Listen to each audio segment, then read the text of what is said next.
24 मुद्दे थे grievances committee के अंदर, जिनमें से 17 का निवारण हमने कर दिया, 7 को पेंडिंग रखा है और इनका अधिकारियों को सख्त निर्देश दिया है कि अगली मीटिंग से पहले इनका समाधान हो जाना चाहिए। और पिछली बार के बहुत सारे पेंडिंग मुद्दे थे, उनका निवारण हो गया है और पिछले महीने हम मीटिंग नहीं कर पाए, उसकी मैं सब लोगों से माफ़ी चाहता हूं कि चुनाव में व्यस्त होने की वजह से नहीं कर पाए। और हर महीने हम मीटिंग करते हैं, कोशिश ये होती है कि जन साधारण की जो भी समस्याएँ आए उनका मौके पर समाधान करें। और हमारा लोकतांत्रिक व्यवस्था में चाहे अधिकारी हों, चाहे एमएलए मंत्री हों, सबका एक ही सोच है कि लोकतंत्र के अंदर जनता जनार्दन मालिक है, जनता की सेवा के लिए हम हैं, हमें मौका मिला है और उनके अधिकारों की जो रक्षा करना हमारा दायित्व। और महिला बिल्डर के खिलाफ भी आपने कोई एक्शन? आज बहुत सारे जो फ्लैट ओनर थे वो मेरे पास आए, इसमें शिकायत थी और उन्होंने कहा कि वो उनके पैसे भी ले लिए और उनके फ्लैट भी नहीं मिले और उनकी कोई जवाब भी सही नहीं मिल रहा है। तो मैंने उनको कहा है कि आपने जो कंप्लेंट को प्रॉपर तरीके से बना के दें और मैं इस कंप्लेंट को चीफ सेक्रेटरी के माध्यम से विजिलेंस ब्रांच की बात करूँगा कि किसी भी बिल्डर को ये अधिकार नहीं है कि गरीब आदमी का पैसा अपने पास रख ले, उसको खुर्द-बुर्द कर दे और उसको प्रॉपर्टी जो उसको देनी चाहिए वो ना दे। कांग्रेस पार्टी पहले भारत जोड़ो यात्रा शुरू की थी, भारत न्याय यात्रा शुरू करी जा रही है, क्या कहना चाहेंगे? हर पार्टी को अधिकार है, नाम कुछ भी रखे, वो जनता के बीच में जा रही है। कांग्रेस को भी अधिकार है, दूसरी पार्टी को अधिकार है, हम भी जनता के बीच में जाते हैं और लोकसभा का चुनाव अब सामने है। तो मैं समझता हूँ कि सभी पार्टियां जनता के बीच में जाएंगी। सर, आम आदमी पार्टी के कई बड़े नेता बीजेपी में शामिल हो गए, अब जेजेपी के भी कई ऐसे बड़े नेता हैं जो बीजेपी के संपर्क में हैं।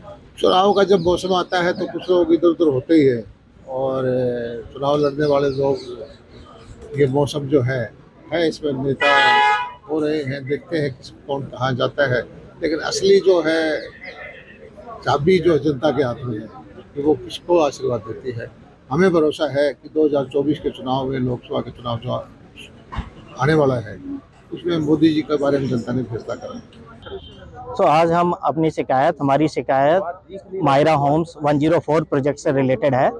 हमने हमारी शिकायत रखी। इसमें आपको मैं अगर बताऊं, मायरा होम्स 2021 दिसंबर में लॉन्च हुआ था। तो हमारे में 1500 फ्लैट्स हैं, अभी तक कोई कंस्ट्रक्शन नहीं हुआ है और 130 करोड़ रुपए के अराउंड बिल्डर ने ले लिए। हम दर बदर धक्के खा रहे थे, तो आज हमने यहाँ पर अपना केस रखा और माननीय मंत्री जी ने हमें कहा है कि इसकी रिपोर्ट हम डीसी सर को अपना ज्ञापन देंगे और वो आगे इससे विजिलेंस की जो है जांच पूरी कराएंगे ताकि हमें अच्छे से न्याय मिल सके। हम डीटीसीपी हरेरा धक्के खा चुके हैं कई बार, कोई भी हमारा वहाँ सुनने वाला नहीं है। तो हमने रिक्वेस्ट किया था डीसी सर से, तो उन्होंने माननीय मंत्री जी से मिलवाया, हमारी रिक्वेस्ट को सुना और उसे विजिलेंस को हैंड ओवर करने के लिए रिक्वेस्ट हमारे को डालने के लिए कहा है। कितने बायर आए टोटल अगर हम बात करें, आज हमारे साथ ये 100 बायर करीब यहाँ पर आए हैं, पर टोटल हमारे 1500 फ्लैट्स हैं और हमने एक एसोसिएशन बना रखी है, वह Myra Homes 104 buyer welfare association, जो कि हम सारे बायर्स का प्रतिनिधित्व करती है। मंत्री साहब ने क्या आश्वासन दिया आपको? मंत्री साहब ने आश्वासन दिया है कि वो विजिलेंस से इसकी जांच कराएंगे। संतुष्ट, हमें कुछ कुछ उम्मीद जगी है। मैं बताना चाहूँगा कि ऐसा नहीं कि ये 1-2 दिन पहले का प्रॉब्लम है अलॉटेज के साथ। पिछले 2 साल से हम दर दर की ठोकरें खा रहे हैं। हमने हर ऑप्शन जो एडमिनिस्ट्रेशन हमें देता है, हम टीसीपी के कम से कम 2 दर्जन बार चक्कर काट चुके हैं अपनी ग्रीवेंसेस को लेकर के। हमने हरेरा में भी केस किया हुआ है, जो जिन्होंने हमारा ऑर्डर 8 मई 2023 से उसको हमारे फाइनल ऑर्डर को रोक के रखा हुआ है, हमें हमारे ऑर्डर से वंचित रखा हुआ है। तो ये भी इंजस्टिस है। आपने हाँ जी, मुलाकात आप लोगों ने की है, क्या उम्मीद आपको जगी और क्या उन्होंने एक डिसीजन लिया है?